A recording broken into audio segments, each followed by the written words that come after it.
الله السميع العليم من الشيطان الرجيم. بسم الله الرحمن الرحيم. ويؤثرون على أنفسهم ولو كان بهم خصاصة ومن يوق شح نفسه فأولئك هم المفلحون.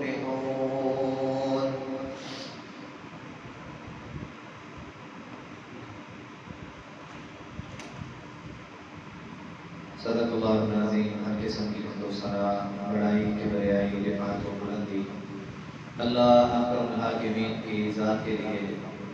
وہ اللہ جو ہم سب کا خالق ہے، مالک ہے، رازق ہے، داتا ہے، نفع نقصان کا مالک ہے، بگڑیاں بنانے والا ہے، موت و حیات کا مالک ہے، علی کل شیء قدیر ہے.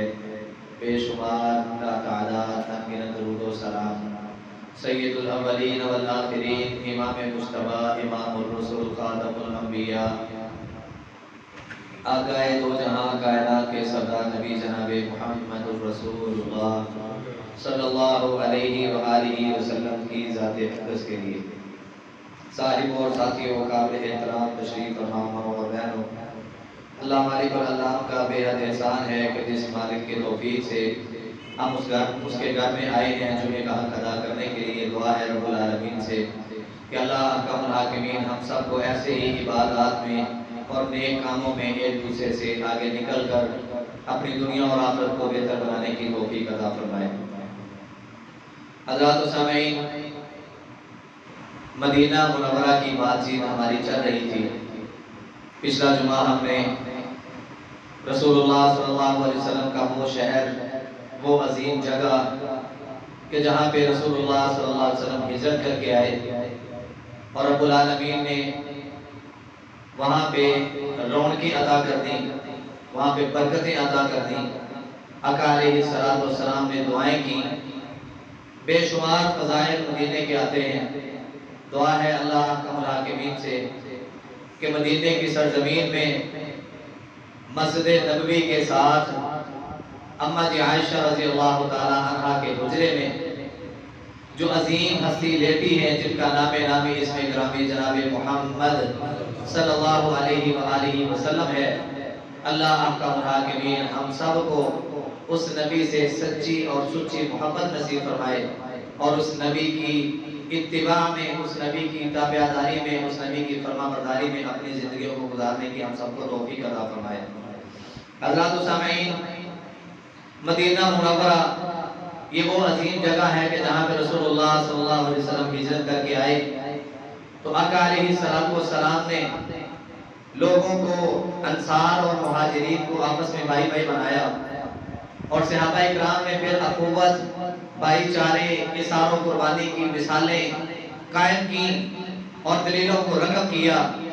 اللہ احکم الحاکمین ہم سب کو بھی اور ہم سب کے دلوں کو بھی آپس میں جوڑ دے. جس طرح وہ صحابہ اکرام آپس میں ایک دوسرے سے محبت کیا کرتے تھے، اثار و قربانی کی مثالیں انہوں نے رقم کی. اللہ احکم الحاکمین ہمارے دلوں میں بھی خالص اپنی رضا والی محبت کو بھر دے تاکہ ہمارے دلوں سے حسد، کینہ، بغض، عداوت وغیرہ سب کچھ ختم ہو کے وہاں پہ خالص اللہ کی رضا والی محبت آ جائے. حضرات نبی علیہ السلام جب مدینے میں آتے ہیں، ہجرت کا حکم ہوا. ہجرت کی راستے میں جو بھی دشواریاں ایک دوسرے میں ہم نے سماعت کی ہیں، رسول اللہ صلی اللہ علیہ وسلم مدینے میں آئے. ابو بکر صدیق رضی اللہ تعالیٰ عنہ اور عمر فاروق رضی اللہ تعالیٰ عنہ، یہ دو میرے نبی کے صحابہ، یہ کون عمر ہیں کہ رسول اللہ صلی اللہ علیہ وسلم پر تو دشمن نے جانی حملہ کرنے کی کوشش کی، آن کو قتل کرنے کا منصوبہ اور پلاننگ بنایا. تو رسول اللہ صلی اللہ علیہ وسلم کو رب العالمین نے جو تدبیر، جو حکمت بتائی، اس کے مطابق وہاں سے سفر کا آغاز کیا، ہجرت کا آغاز کیا اور چلتے چلتے مدینہ منورہ میں آ گئے. عمر فاروق رضی اللہ تعالیٰ عنہ ابھی پیچھے ہیں اور کافروں کو جب پتہ چل گیا کہ مکے کی سرزمین کو چھوڑ کر یہ مدینے میں جا کے آباد ہونے کا سوچ رہے ہیں، ان کی یہ تیاری ہے، یہ پلاننگ ہے. حضرات کچھ صحابہ نبی علیہ السلام کے ساتھ ہیں، کچھ بعد میں چلے گئے، کچھ اس کے بعد گئے. عمر فاروق رضی اللہ تعالیٰ عنہ کے متعلق علی المرتضیٰ رضی اللہ تعالیٰ عنہ بیان کرتے ہیں کہ عمر تیری جرت کو سلام ہے. لوگوں نے ہجرت کی تو چھپ چھپا کے ہجرت کی. لوگ گئے مکے کی سرزمین کو چھوڑ کے جا کے مدینے کی سرزمین پر آباد ہوئے تو چھپ چھپا کے گئے. دشمن کا ڈر اور خوف اتنا تھا. لیکن عمر تیری جرت کو سلام ہے, تیری جرت کو, تیری عظمت کو سلام ہے. عمر فاروق رضی اللہ تعالیٰ عنہ نے جب ہجرت کا ارادہ کیا, باہر نکلے جس طرح پہلے ایک مرتبہ باہر نکلے تھے. جب نبی علیہ السلام سے پوچھا گیا تھا, اللہ کے نبی صلی اللہ علیہ وسلم دار ارقم کے گھر میں, ارقم رضی اللہ تعالیٰ عنہ کے گھر میں جب وضو کیا گیا اور نماز کی تیاری کی گئی تو پوچھا اللہ کے نبی صلی اللہ علیہ وسلم نماز کہاں پہ پڑھنی ہے؟ تو نبی علیہ السلام نے فرمایا میرے عمر مسلمانوں کے اندر اتنی قوت نہیں ہے, طاقت نہیں ہے, ابھی دشمنوں کے ساتھ مقابلہ ہم نہیں کر سکتے, رب العالمین کا حکم نہیں ہے, ہم ارقم رضی اللہ تعالیٰ عنہ کے گھر میں ہی نماز ادا کریں گے. تو فرماتے ہیں پھر عمر کے اسلام لانے کا کیا فائدہ, نماز پڑھنی ہے تو جا کے بیت اللہ کے صحن میں پڑھنی ہے.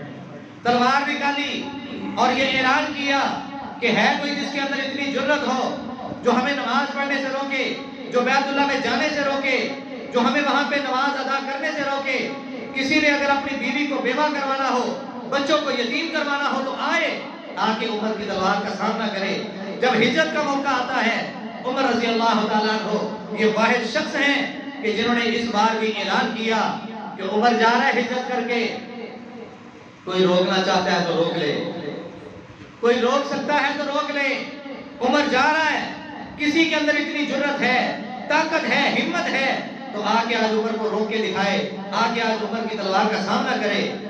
لیکن عمر رضی اللہ تعالیٰ عنہ کا روب دبدبہ اتنا تھا کسی نے بھی سامنا نہیں کیا. مدینے میں آ گئے.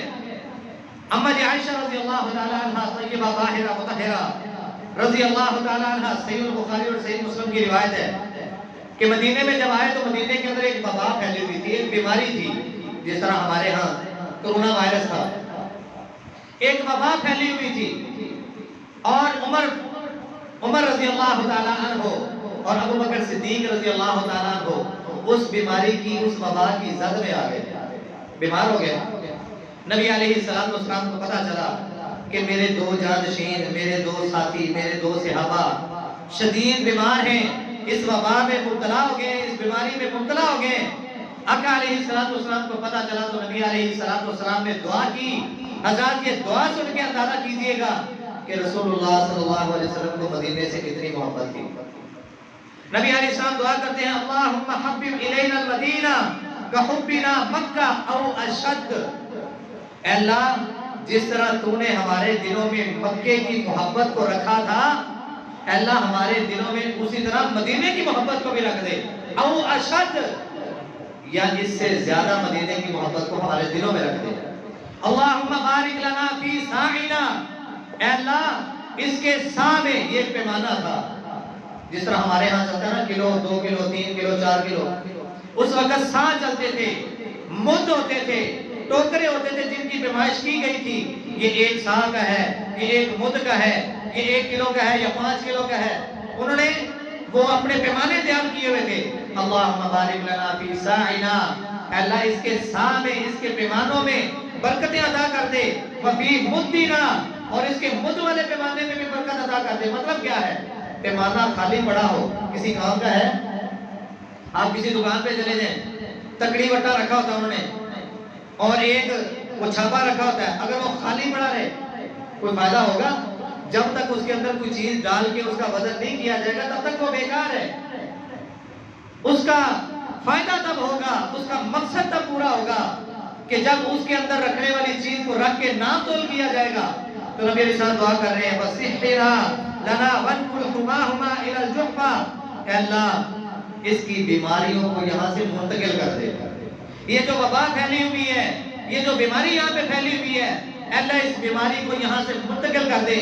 نبی علیہ السلام برکتوں کی دعائیں کر رہے ہیں. حضرات نبی علیہ السلام کی مدینے سے محبت آپ اس بات سے بھی اندازہ لگا سکتے ہیں. انس بن مالک رضی اللہ تعالیٰ عنہ بیان کرتے ہیں, بخاری شریف کی روایت ہے کہ ایک انصاری خاتون نبی علیہ السلام کی خدمت میں حاضر ہوئی اور اپنا دودھ پیتا بچہ, چھوٹا سا جو بچہ ہے ابھی دودھ پیتا ہے, رسول اللہ صلی اللہ علیہ وسلم کی خدمت میں حاضر کر دیا. اللہ کے نبی صلی اللہ علیہ وسلم یہ میرا چھوٹا سا بچہ ہے، میں آج اس کو دین اسلام کے لیے وقف کرتی ہوں، قربان کرتی ہوں۔ حضرات وہ مائیں جو دین اسلام کی محبت میں، جو رسول اللہ صلی اللہ علیہ وسلم کی محبت میں، جو رب العالمین کی محبت میں اپنے تن کے ٹکڑوں کو، اپنے جگر گوشوں کو بچپن میں ہی قربان کرنے کے لیے تیار ہو جایا کرتی تھی، ان کو دین اسلام کے لیے وقف کر دیا کرتی تھی، وہ مائیں، ان کا جذبہ، ان کا اظہار، ان کی نیت، ان کی سوچ اور آج کی ماؤں کی نیت اور سوچ میں زمین آسمان کا فرق ہے۔ حضرات وہ مائیں رب العالمین سے محبت رکھتے ہوئے، رسول اللہ صلی اللہ علیہ وسلم سے اور دین اسلام سے محبت رکھتے ہوئے، اور ذہن میں سکچ کیا ہے، ذہن میں سوچ کیا ہے، زاویہ کیا بنایا ہے کہ میرے بیٹے کی وجہ سے دین اسلام کو رونق ملے گی، میرے بیٹے کی وجہ سے دین اسلام پروان چڑھے گا، میرے بیٹے کو اگر رب نے قبول کر لیا ہمارے لیے جنت کا راستہ آسان ہو جائے گا۔ حضرات وہ مائیں رب سے اس طرح کے سودے اور اس طرح کی تجارتیں کیا کرتی تھی، تو فائدہ کیا ہوا؟ رب العالمین نے ان کے بیٹوں کی قربانیاں بھی قبول کی، ان کے ماں باپ کی قربانیاں بھی قبول کی، اور دنیا میں وہ چلتے پھرتے تھے، رب العالمین نے عرش معلیٰ پر بیٹھے ہوئے ان کے لیے سرٹیفکیٹ جاری کر دیے، رضی اللہ عنہم ورضوا عنہ، رب ان سے راضی ہو گیا، یہ رب سے راضی ہو گیا۔ آج کی ماں وہ بھی سوچ رکھتی ہے میرا بیٹا بڑا ہوگا، اس کو ایس پی بناؤں گی، ڈی ایس پی بناؤں گی، جج بناؤں گی، وکیل بناؤں گی، ڈاکٹر بناؤں گی، یہ کروں گی۔ دین کا کہیں تھوڑا سا کنسپٹ نظر ہی نہیں آتا، کسی کی زبان پر یہ نہیں آتا کہ میرا بیٹا تھوڑا سا بولنے کے لائق ہوگا، اس کو سونے کی دعا یاد کرواؤں گی، اس کو اٹھنے کی دعا یاد کرواؤں گی، اس کو مسجد میں داخل ہونے کی، باہر نکلنے کی دعاؤں کا اہتمام کرواؤں گی، واش روم جانے سے واش روم باہر آنے تک ساری دعائیں اس کو یاد کرواؤں گی، میں اس کی تربیت دین کے مطابق کروں گی، اور جب دین آ جائے گا رب دنیا بھی دے دے گا۔ رسول اللہ صلی اللہ علیہ وآلہ وسلم جب ہجرت کر کے مدینے میں آ رہے، آقا علیہ السلام نے سب سے پہلا کام کون سا کیا تھا؟ کسی کو پتا ہے؟ مسجد بنوائی تھی۔ رسول اللہ صلی اللہ علیہ وسلم نے مسجد تعمیر کی، اور اس کے بعد نبی علیہ السلام نے اپنی دعوت کو وہاں سے عام کرنا شروع کر دیا۔ آتے ہی اپنا گھر بھی بنایا۔ سب سے پہلے مسجد جو مسلمانوں کی تربیت کی جگہ ہے، تربیت گاہ ہے، حضرات تربیت گاہ ہوگی، لوگ آئیں گے تو ان کی تربیت ہوگی، اور اگر آپ کے پاس کوئی جگہ ہی نہیں ہے آپ ان کی تربیت کیسے کر سکیں گے؟ یہ کتنا فائدے والا عمل ہے کہ انسان بجائے اس کے کہ گھر گھر جائے، فرد فرد کو ملے، انفرادی طور پر جا کے دعوت دے، ایسے بھی کر سکتا ہے، لیکن اجتماعیت جب ہو جاتی ہے تو رب العالمین اس میں برکت عطا کر دیتا ہے۔ جب اجتماعیت ہو جاتی ہے تو رب العالمین کہتے ہیں یہ ایک جماعت ہے، اور اس جماعت پر رب العالمین کا رحمت اور شفقت والا ہاتھ ہے۔ نبی علیہ السلام نے مسجد تعمیر کی۔ حضرات یہ ساری باتیں مدینے کی عظمت میں، مدینے کی شان میں، مدینے کی فضیلت میں، اور اس کے ساتھ ساتھ میری اور آپ کی اصلاح کے لیے کافی ہونی چاہیے کہ وہ صحابہ، وہ صحابیات، ان کی زندگی، ان کی زندگیوں کے نمونے، اور نبی علیہ السلام جو ہمارے لیے بہترین آئیڈیل ہیں، انہوں نے کیسی کیسی زندگیاں گزاری ہیں۔ اللہ آپ کا محاکمین ہم سب کو ان کے نقش قدم پر چلنے کی توفیق عطا فرمائے۔ حضرات خندق کا موقع آتا ہے، نبی علیہ السلام خود بھی خندق کھود رہے ہیں، دشمن سے بچاؤ کی تدبیر ہو رہی ہے، دشمن سے بچاؤ کی پلاننگ ہو رہی ہے، صحابہ اکرام بھی لگے ہوئے ہیں، خندق کھودی جا رہی ہے صحابہ اکرام کا، اور نبی علیہ السلام کا اس وقت حال کیا ہے؟ ایک صحابی آتے ہیں، اللہ کے نبی صلی اللہ علیہ وسلم مدینے کی سرزمین ہے، خندق کھودی جا رہی ہے، اللہ کے نبی صلی اللہ علیہ وسلم بھوک اتنی لگی ہے کہ پیٹ بالکل ساتھ لگ گیا ہے، اور بھوک برداشت نہیں ہو رہی تھی، میں نے اپنے پیٹ پر پتھر کو باندھ لیا تاکہ میرا پیٹ مجھے بھوک کی شدت محسوس نہ کروائے۔ حضرات دین ایویں نہیں ہمارے پاس آ گیا، بڑی بڑی قربانیوں کے بعد دین ہمارے پاس آیا ہے۔ اللہ کے نبی صلی اللہ علیہ وسلم دیکھیں میں نے اپنے پیٹ پر پتھر باندھا ہے، نبی علیہ السلام نے بھی اپنی قمیض کو، اپنے کرتے کو سائڈ پہ کیا اور کہتے ہیں اللہ اے میرے صحابی تو نے ایک پتھر باندھا ہے، میں محمد صلی اللہ علیہ وسلم نے 2 پتھر باندھے۔ آج کی قیادتوں کا ذرا اندازہ کر لیں، قیادتیں آج بھی ہیں، قیادت وہ بھی ہے جو مدینہ منورہ میں تھی۔ حضرات یہ نہیں کیا کہ صحابہ اکرام تو لگے ہوئے ہیں چلے ہم اپنا پیٹ بھر کے تو کھائیں، حکمران، رعایا، سارے ایک جیسے، اگر رعایا بھوکی ہے تو وقت کا حاکم بھی بھوکا ہے، اور نبی علیہ السلام سے بڑا حاکم بڑا کون ہو سکتا ہے؟ رب العالمین نے جس طرح کی حکمرانی، جس طرح کی کمانی اور جس طرح کے کمانڈر محمد رسول اللہ صلی اللہ علیہ وسلم بنائے ہیں، اس طرح کا کوئی نہیں سکتا۔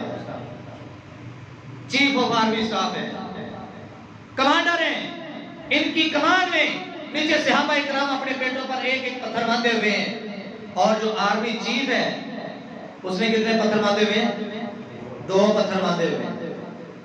حضرات اس موقع پر بھی صحابہ اکرام نے دریغ نہیں کیا، جس طرح موسیٰ علیہ السلام کو ان کی قوم نے کہا تھا نا، عمال کا نامی گروپ پر رب العالمین نے حکم دیا تھا کہ ان پر چڑھائی کر دو۔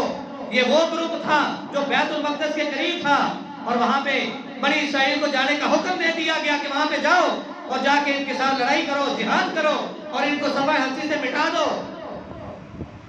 وہاں پہ الہ کلمۃ اللہ کا نظام ہونا چاہیے، رب العالمین کا نظام ہونا چاہیے۔ موسیٰ علیہ السلام کی قیادت میں لشکر کو بھیجا، جب بنی اسرائیل کی قوم کو پتا چلا کہ ان کے ساتھ ہماری لڑائی ہے، عمال کا نامی گروپ سے ہم نے لڑنا ہے، یہ تو بڑے ظالم ہیں، بڑے جابر ہیں، ہم ان سے لڑائی کریں گے، یہ تو نڈر قسم کے لوگ ہیں، یہ بڑا جبر کرنے والے، بڑا ظلم کرنے والے، بڑا ستم کرنے والے، ہم ان کا مقابلہ نہیں کر سکتے، ہم طاقت میں کمزور ہیں، یہ طاقت میں ہم سے طاقتور ہیں، ہم نہیں ان کا مقابلہ کریں گے۔ موسیٰ علیہ السلام نے سمجھایا، موسیٰ علیہ السلام کی قوم میں 2 نیک بندوں نے ان کو سمجھایا، لیکن اس کے باوجود ان کا جواب کیا تھا؟ انت وربک فقاتلا، تو جانتا تیرا رب جانا، آپ جا کے لڑے اور آپ کا رب جا کے لڑے، انا ہاہنا قائدون، ہم تو یہاں بیٹھے ہیں، ہم آپ کے ساتھ نہیں رہیں گے، ہم آپ کے ساتھ جائیں گے نہیں، ہم آپ کے ساتھ لڑائی نہیں کریں گے، جب تک یہ عمال کا نامی گروپ اپنی سرزمین کو چھوڑ کے یہاں سے چلا نہیں جاتا، تب تک ہم اس بستی میں داخل نہیں ہوں گے۔ لیکن حضرات اندازہ کیجئے، وہ میرے نبی کے صحابہ جنہوں نے بدر کے مارکے میں بھی نبی علیہ السلام کا ساتھ دیا بھرپور انداز میں، اور یہ خندق کی بات ہو رہی ہے، یہاں پہ بھوک اور پیاس کو برداشت کیا جا رہا ہے، اس کے باوجود صحابہ کرام کی زبانوں پر نعرے کیا ہیں؟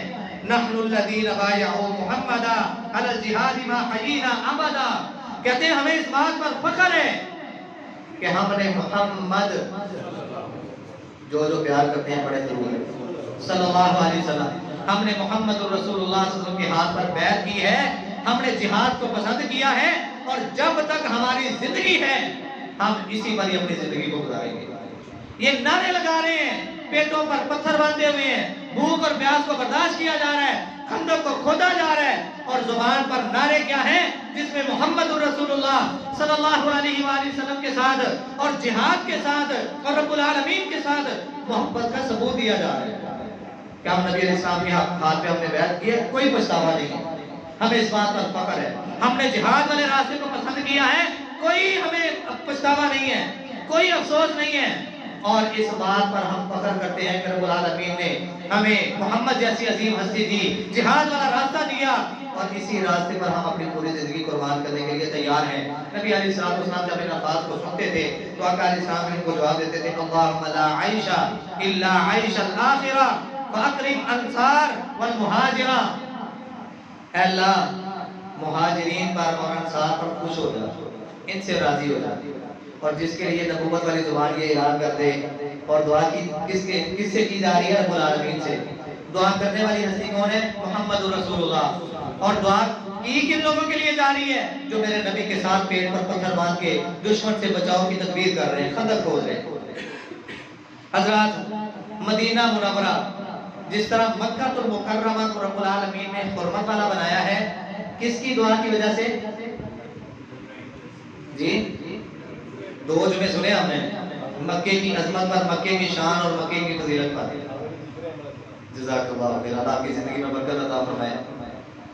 ابراہیم علیہ السلام نے دعا کی تھی تو رب العالمین نے ان کی دعا کو قبول کیا، دعا کی تھی کہ اللہ اس شہر کو امن والا بھی بنا، اس شہر کو حرمت والا بھی بنا، تو رب العالمین نے ابراہیم علیہ السلام کی دعا کو قبول کیا اور مکے کی سرزمین کو حرمت والا بنا دیا۔ حرمت سے مراد کیا ہے کہ یہاں پہ انسان لڑائی جھگڑا قتل و غارت والا معاملہ نہیں کر سکتا۔ رسول اللہ صلی اللہ علیہ وسلم مدینے آئے اور نبی علیہ السلام نے یہ اعلان کیا ان ابراہیم حرم مکہ ودعا لأہلہا کہ ابراہیم علیہ السلام نے مکے کے لیے دعا کی تھی اور اس کے رہنے والوں کے لیے دعا کی تھی اور مکے کو حرمت والا قرار دیا تھا. رب العالمین نے بھی اس کو حرمت والا بنا دیا اور میں محمد صلی اللہ علیہ وآلہ وسلم وَإِنِّي حَرَّمْتُ الْمَدِينَةَ كَمَا حَرَّمَ إِبْرَاهِيمُ مَكَّةَ میں مدینے کی سرزمین کو حرمت والا بناتا ہوں جیسے ابراہیم علیہ السلام نے مکے کی سرزمین کو حرمت والا بنایا. جس طرح مکے کی سرزمین پر قتل و غارت لڑائی جھگڑا کرنا منع ہے اسی طرح مدینے کی سرزمین پر بھی قتل و غارت اور لڑائی جھگڑا کرنا منع ہے. نبی علیہ السلام نے فرمایا وَإِنِّي دَعَوْتُ فِي سَاعِهَا وَمُدِّهَا بِمِثْلِ مَا دَعَا بِهِ إِبْرَاهِيمُ لِأَهْلِ مَكَّةَ. ابراہیم علیہ السلام نے مکہ کے رہنے والوں کے لیے مد میں سا میں برکتوں کی دعا کی تھی اور میں محمد صلی اللہ علیہ وسلم مدینے میں رہنے والے لوگوں کے لیے ان کے پھلوں میں ان کے سا میں ان کے مد میں رب العالمین سے برکت کی دعا کرتا ہوں. حضرات نبی علیہ السلام کی ایک دوسری حدیث ہے. آقا علیہ السلام نے دعا کی کہ اللہ مکے کو تو نے جس طرح حرمت والا بنایا ہے مکے کے رہنے والوں کو جس طرح تو نے ابراہیم علیہ السلام کی دعا کی بدولت اتنا نوازا ہے اللہ مدینے کی سرزمین کو بھی حرمت والا بنا دے اور یہاں کے رہنے والے لوگوں کے سا میں مد میں دگنی برکت عطا فرما. اور آج ہی مدینے کی سرزمین میں دگنی برکت موجود ہے.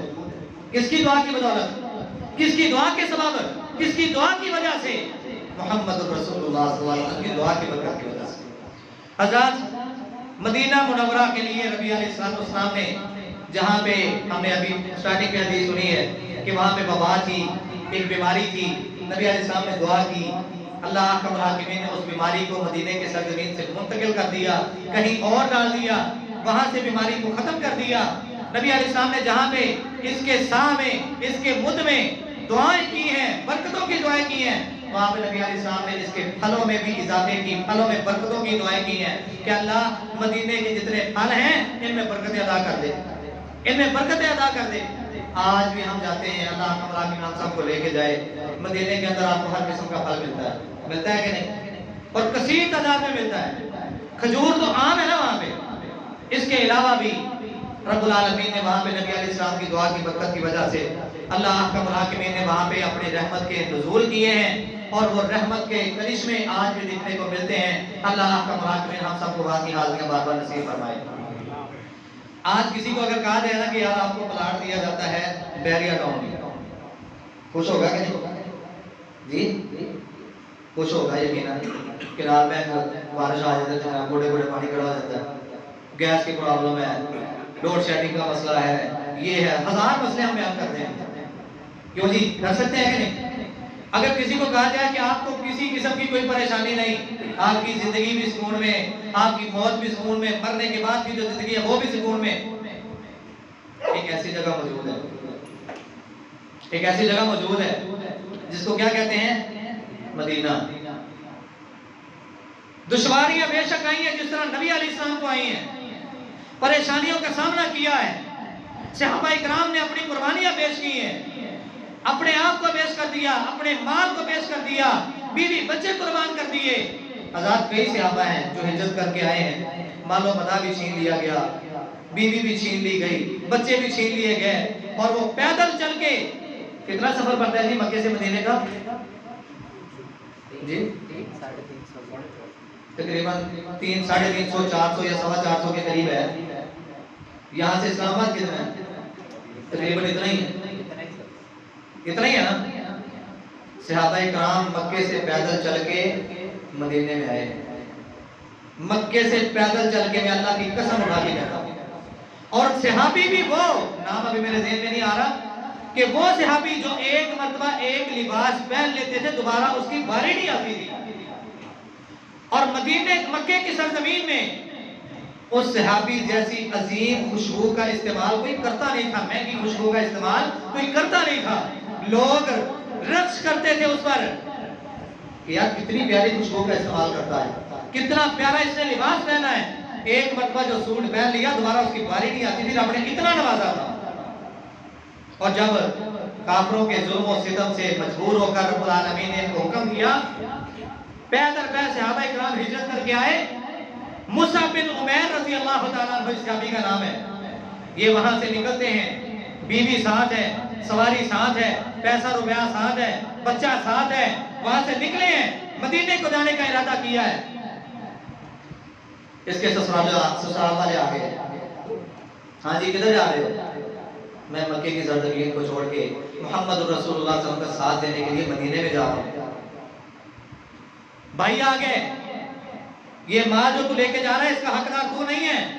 اگر تو محمد کا ساتھ چھوڑتا ہے صلی اللہ علیہ وسلم، یہ مال کیا اس سے دگنا تجھے دینے کے لیے تیار ہے، لیکن اگر تو نے یہ ارادہ کر لیا ہے کہ میں نے محمد کا ساتھ دینا ہے صلی اللہ علیہ وسلم، پھر اس مال پر تیرا کوئی حق نہیں ہے، یہ مال ہمیں واپس کر کے جا۔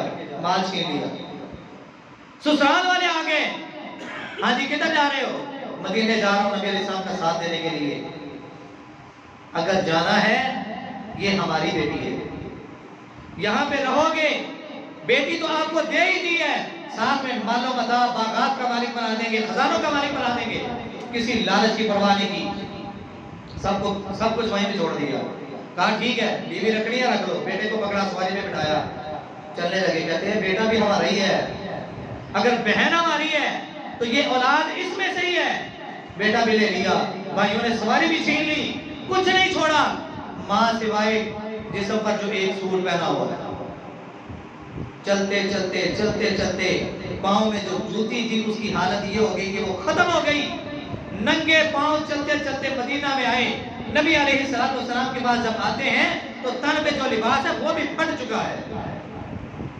حضرات دین ایویں نہیں ہمارے پاس پہنچا، بڑی قربانیاں دی ہیں صحابہ اکرام نے۔ حضرت نبی علیہ السلام نے فرمایا المدینہ خیر لہم لو کانوا یعلمون، مدینے کے اندر رب نے بڑی خیر رکھی ہے، کاش کے لوگ جان لیں۔ اور نبی علیہ السلام نے اسی حدیث کے آخر میں یہ اعلان فرمایا، آقا علیہ السلام فرماتے ہیں من استطاع ان یموت بالمدینہ فلیفعل فانی اشفع لمن یموت بها۔ جو کوئی تم میں سے طاقت رکھتا ہے نا، تم میں سے جو کوئی طاقت رکھتا ہے کہ وہ اپنی موت تک مدینے میں رہے، بات سمجھ آ رہی ہے؟ تم میں سے جو کوئی اس بات کی طاقت رکھتا ہے کہ وہ اپنی موت آنے تک مدینے میں رہے، پھر وہ اپنی طاقت کا استعمال کرے اور مدینے کی سرزمین پر اپنی زندگی گزارے، وہیں پہ مرے، وہاں پہ مرنے کا فائدہ کیا ہے؟ ایمان کی حالت میں، وہاں پہ ایمان کی حالت میں مرنے کا فائدہ کیا ہے؟ رسول اللہ صلی اللہ علیہ وسلم نے فرمایا فإنی اشفع لمن یموت بها، جو کوئی اس میں مرے گا کل قیامت کو میں محمد صلی اللہ علیہ وسلم اس کی شفاعت کروں۔ عبداللہ بن ابی منافق نام سنا ہے؟ ابو جہل، عتبہ، شیبہ، یہ ساروں کے نام سنے ہیں؟ عبداللہ بن ابی منافق کہاں پہ تھا؟ مدینے میں۔ بات میں نے اس لیے کی ہے کہ مدینے میں جا کے مرنے کا فائدہ بھی تب ہوگا جب بندے کے دل میں ایمان ہوگا، جب بندے کے دل میں، بولو تو صحیح، ایمان والی زندگی ہوگی، ایمان سے بھرپور انسان ہوگا، تو وہاں پہ موت بھی کسی فخر سے، کسی اعزاز سے کم نہیں۔ لیکن اگر وہ بے ایمان قسم کا انسان ہے، دل میں کھوٹ ہے، ایمان کے ساتھ وہ مخلص نہیں ہے، تو پھر وہاں پہ جا کے ایک موت کیا لاکھوں موتیں بھی مرے کوئی فائدہ نہیں۔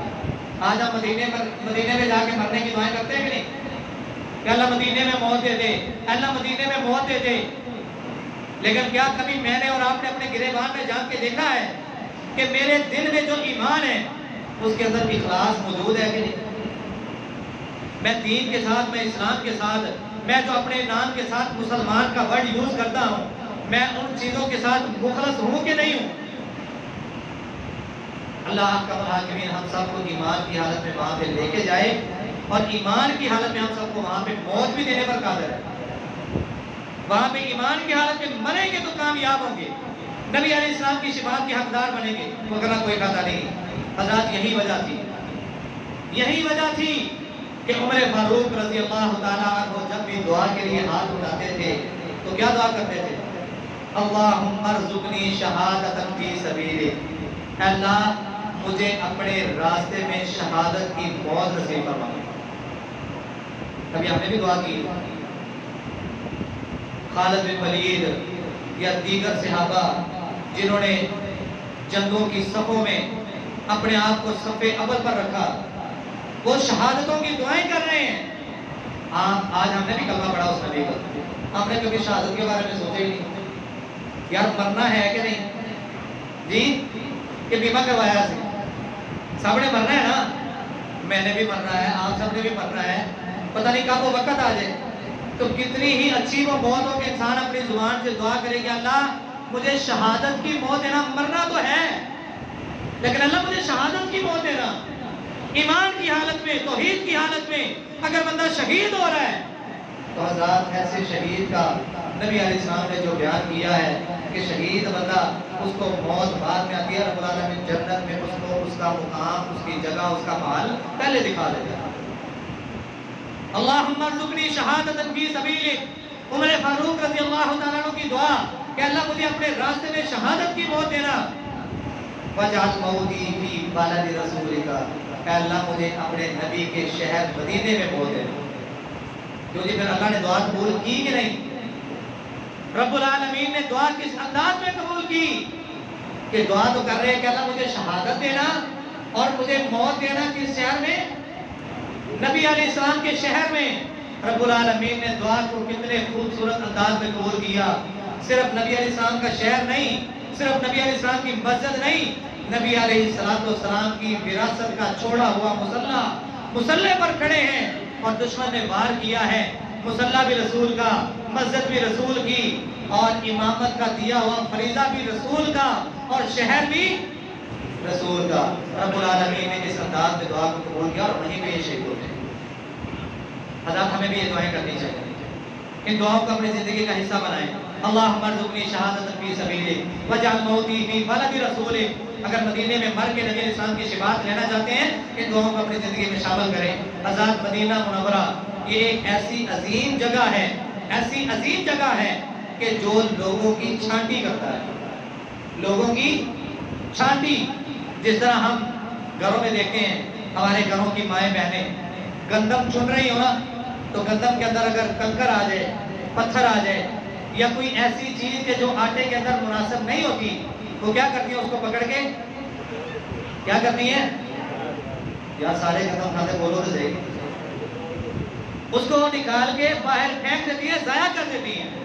مدینہ منورہ کے اندر رب العالمین نے ایک ایسا کرنٹ رکھا ہے کہ مدینے کی سرزمین میں رہتے ہوئے اگر کوئی منافق وہاں پہ رہتا ہے نا تو مدینے کی سرزمین اس کو نکال باہر پھینک دے، اس کو وہاں سے نکال کے باہر پھینک دیا جاتا ہے۔ آپ کہیں گے اس کی کوئی مثال دیں، کوئی دلیل دیں۔ حضرات صحیح البخاری کی روایت ہے، جابر رضی اللہ تعالیٰ عنہ حدیث کے راوی ہیں، کہتے ہیں کہ ایک بندہ آیا مدینے کی سرزمین میں نبی علیہ السلام کے پاس آ کے کہتا ہے کہ مجھے کلمہ پڑھائیں اور مسلمان کر دیں۔ نبی علیہ السلام نے پیارے بھائی یہ گھٹنے چھوڑ دیں، بڑی مہربانی، گھٹنے چھوڑ دیں۔ نبی علیہ السلام نے دوران خطبہ یہ گھوٹ مار کے بیٹھنے سے منع فرمایا، اللہ آپ کی زندگی میں برکت عطا فرمائے۔ کہتے ہیں مجھے کلمہ پڑھا کے مسلمان کر دیں۔ نبی علیہ السلام نے کلمہ پڑھا دیا، مسلمان ہو گیا۔ کچھ دن گزرے ہیں، اس کو بخار ہو گیا، بخار ہو گیا، آگے کہتا ہے کہ میری جو بیعت آپ سے ہوئی تھی میں وہ بیعت واپس لینے کے لیے آیا ہوں، میں نے مسلمان ہوں۔ اچھا اسلام کی نظر میں ایسے انسان کو کیا کہتے ہیں کہ جو اسلام سے پھر جائے، اس کو کیا کہتے ہیں؟ مرتد، منافق۔ نبی علیہ السلام نے بیعت واپس کرنے سے انکار کر دیا۔ دوسرا دن ہوا، پھر آیا، ذہن میں کیا تھا؟ میں نے اسلام قبول کیا ہے، اسلام قبول کرتے ہی میرے اوپر مصیبتوں کا آنا شروع ہو گیا، مصیبتیں، بیماریاں، پریشانیاں میرے اوپر آنا شروع ہو گئی، ایسے اسلام کی مجھے ضرورت نہیں ہے، استغفر اللہ۔ حضرات ہمارا اسلام ہمیں کس بات کا درس دیتا ہے؟ صبر اور تحمل کا، برداشت کرنے کا۔ مصیبت آئی ہے، پریشانی آئی ہے، دکھ ہے، بڑی سی بڑی آزمائش آ گئی ہے، اللہ کا قرآن میں کیا کہتے ہیں؟ وَبَشِّرِ الصَّابِرِينَ الَّذِينَ إِذَا أَصَابَتْهُمْ مُصِیبَةٌ قَالُوا إِنَّا لِلَّهِ وَإِنَّا إِلَیْهِ رَاجِعُونَ۔ صبر کرنے والوں کے لیے خوشخبری ہے، جب ان پر کوئی مصیبت آتی ہے تو وہ باہ پھیلا نہیں کرتے، آہذاری نہیں کرتے، اپنے گریبان کو چاک نہیں کرتے، اپنے گریبان کو چاک کرنے کے ساتھ اپنے رخساروں کو نہیں پیٹتے، اپنے سر کے بالوں کو نہیں نوچتے اور آہذاری نہیں کرتے، بلکہ وہ کیا کہتے ہیں؟ اِنَّا لِلَّهِ، پڑھ لو سارے، اِنَّا لِلَّهِ وَإِنَّا إِلَيْهِ رَاجِعُونَ۔ یہ جو میرے ساتھ معاملہ ہوا ہے یہ رب نے ہی دیا تھا، یہ رب کا مال ہے، رب نے واپس لے لیا، ایک دن ہم سب نے واپس جانا ہے۔ ایمان ہمارا ہمیں یہ درس دیتا ہے، اسلام ہمیں اس طرح کی تربیت کرتا ہے۔ اللہ احکم الحاکمین ہم سب کو اسلام کی تربیت کو اپنی زندگی کا حصہ بنانے کی توفیق عطا فرمائے۔ یہ آتا ہے کہ کہتا ہے میں اپنی بیعت واپس لینے کے لیے آیا ہوں، میں تو بیماریوں میں مبتلا ہو گیا ہوں، بخار میری جان نہیں چھوڑا، میری بیعت واپس کر دیں۔ نبی صاحب نے انکار کر دیا، دوسرا دن ہوا انکار ہو گیا، تیسرا دن ہوا انکار ہو گیا۔ جابر رضی اللہ تعالیٰ عنہ کہتے ہیں آخر کار چوتھے دن یہ مدینے کے سب دل کو چھوڑ کے ویسے ہی چلا گیا۔ تو نبی علیہ السلام نے اس موقع پر فرمایا تھا المدینہ کالکیر تنفی خبثها وتصنع طیبها۔ صحیح البخاری کی روایت ہے کہ مدینہ ایک ایسی سرزمین ہے کہ جو اپنے اندر تمام قسم کے گند کو باہر نکال دیتی ہے، اس کے اندر وہی موجود ہوتے ہیں جو طیب ہیں، طاہر ہیں، پاک ہیں۔ اللہ کا مراقبین ہمارے دلوں کو بھی پاک صاف کرنے کے ہم سب کو توفیق عطا فرمائے۔ ہو سکتا ہے ہمارے دل پاک صاف نہ ہوں، ہماری زبانیں پاک صاف نہ ہوں، ہمارے کردار پاک صاف نہ ہوں، ہمارے اخلاق پاک صاف نہ ہو، ہمارے عملوں میں کوئی ایسا گند، کوئی ایسا گندا وائرس پایا جا رہا ہو کہ جس کی وجہ سے رب العالمین ہمیں نہ تو مکے کی زیارت کے لیے بلا رہے ہیں، نہ مدینے کی زیارت کے لیے بلا رہے ہیں۔ حضرات آج ہم اپنے گلی محلے کا محاسبہ کریں، کتنے ہی ایسے لوگ ہیں جو لاکھوں خرچ کرنے والے اور اربوں کے مالک ہوتے ہیں، لیکن نہ تو ان کو عمرے کی توفیق ہے نہ حج کی توفیق ہے۔ حضرات یہاں پہ ان کو اپنا محاسبہ کرنا چاہیے۔ اللہ کا مراقبین ہم سب کو اپنا محاسبہ کرنے کی توفیق عطا فرمائے۔ حضرات اہل مدینہ جس طرح قرآن مجید کے اندر رب العالمین نے اعلان کیا نا کہ مکے میں جانے سے اگر کوئی کسی انسان کو روکتا ہے، مکے کی سرزمین پر اگر کوئی انسان جانا چاہتا ہے اور کوئی دوسرا انسان اس کو کسی بھی نیت کسی بھی ارادے سے روکے، اسے ظلم کیا ہے۔ اور رب العالمین نے اعلان کیا نذقہ من عذاب علیم، ہم اس کو دردناک قسم کا عذاب چکھائیں گے۔ اسی طرح مدینے کی سرزمین کو بھی رب العالمین نے کسی فضیلت سے محروم نہیں کیا۔ مدینے کی عظمت کو بھی رب العالمین نے اس انداز میں بیان کیا، نبوت والی زبان نے اعلان کیا من اراد اہل المدینہ بسوء عذابہ اللہ کما یذوب الملح بالماء۔ رب العالمین جو مدینے کے رہنے والے لوگوں پر کوئی بھی برائی کا ارادہ رکھے گا، رب العالمین اس بندے کو ایسے مٹا دے گا جیسے نمک پانی کے اندر مٹا دیا جاتا ہے۔ نمک کو پانی کے اندر رکھیں اور اس کو مکس کریں، اس کے کچھ تاثرات باقی رہتے ہیں سوائے ذائقے کے۔ رسول اللہ صلی اللہ علیہ وسلم نے فرمایا جو مدینے کے لوگوں پر، مدینے کے رہنے والے لوگوں پر کوئی بھی برائی کا ارادہ رکھے، رب العالمین اس کو ایسے صفحہ ہستی سے مٹا دے گا جیسے آپ پانی کے اندر نمک کو مکس کرتے ہیں، وہ ختم ہو جاتا ہے، رب اس کو ایسے ختم کر دے گا۔ حضرات مکے میں ایک نماز ادا کرنے کا ثواب کتنا ہے؟ پچھلے جو میں بھی ہم نے سوال کیا تھا، سب یاد رکھیں 1,00,000 نماز کا ثواب۔ اور مسجد نبوی میں جی 2 روایتیں ہیں، جو صحیح اور راجح روایت ہے وہ یہ ہے، نبی علیہ السلام نے فرمایا کہ جس نے میری مسجدی ہاذا سے مراد کون سی مسجد ہے؟ مسجد نبوی۔ نبی علیہ السلام نے فرمایا جس نے میری مسجد میں ایک نماز ادا کی، اللہ احکم الحاکمین اس کو 1,000 نماز کا ثواب ادا کرے گا۔ اور دوسری حدیث ہے کہ جس میں 50,000 کا ذکر بھی کیا جاتا ہے، لیکن یہ 1,000 والی روایت جو ہے اس پر تمام محدثین کا متفقہ فیصلہ ہے کہ یہ 50,000 کی روایت کے مقابلے میں یہ راجح روایت ہے۔ مطلب 1,00,000 مکے کے اندر اور 1,000 مدینے کے اندر۔ حضرات جہاں پہ ہم نے جب مکے کی شان سن رہے تھے تو نبی علیہ السلام نے فرمایا تھا 3 مسجدیں ایسی ہیں کہ جن کی طرف انسان رفتے سفر کر سکتا ہے، اپنا سفر کا سامان باندھ کے جا سکتا ہے۔ اس میں ایک مسجد اقصی یعنی کہ بیت المقدس ہے، اور دوسری مسجد حرام بیت اللہ و مسجد ہذا، تیسری یہ مسجد۔ حضرات رب العالمین نے اسی مسجد کے اندر ایک ایسی عظیم جگہ رکھی ہے کہ جس کو رسول اللہ صلی اللہ علیہ وآلہ وسلم نے جنت کا ٹکڑا شمار کیا ہے۔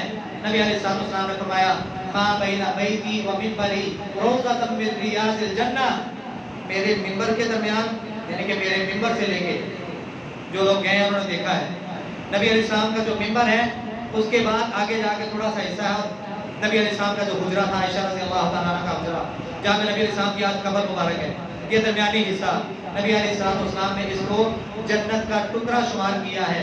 جس طرح آج انسان یہاں پہ جا کے نوافل ادا کرے گا وہ ایسے ہی ہے جیسے جنت میں نوافل ادا کر رہے ہیں۔ جس طرح حتیم مکے کے اندر ہے، حتیم میں نوافل ادا کرنے کا کیا ثواب ہے؟ نبی علیہ السلام نے فرمایا جس نے حتیم کے اندر نفل ادا کیے وہ ایسے ہی ہے جیسے اس نے بیت اللہ کے اندر نماز پڑھی۔ اللہ احکم الحاکمین سے دعا ہے کہ اللہ احکم الحاکمین ہم سب کے دلوں میں مکے کی عظمت کو، مدینے کی عظمت کو، ہم سب کو اپنے دلوں میں ان کو بھرنے کی توفیق عطا فرمائے۔ یہی اس مدینے کی سرزمین میں رب العالمین نے ایک کام نبی علیہ السلام سے کروایا، مسجد قباء کی تعمیر کروائی گئی۔ یہ وہ مسجد قباء ہے جس کی فضیلت میں محمد رسول اللہ صلی اللہ علیہ وسلم نے بیان کیا کہ جس بندے نے یہاں پہ آ کے 2 نفل ادا کیے، کتنے؟ 2 نفل ادا کیے، رب العالمین اس بندے کو مقبول عمرے کا ثواب عطا کر دے گا، مقبول عمرہ کا اس بندے کو ثواب عطا کر دیا جائے گا۔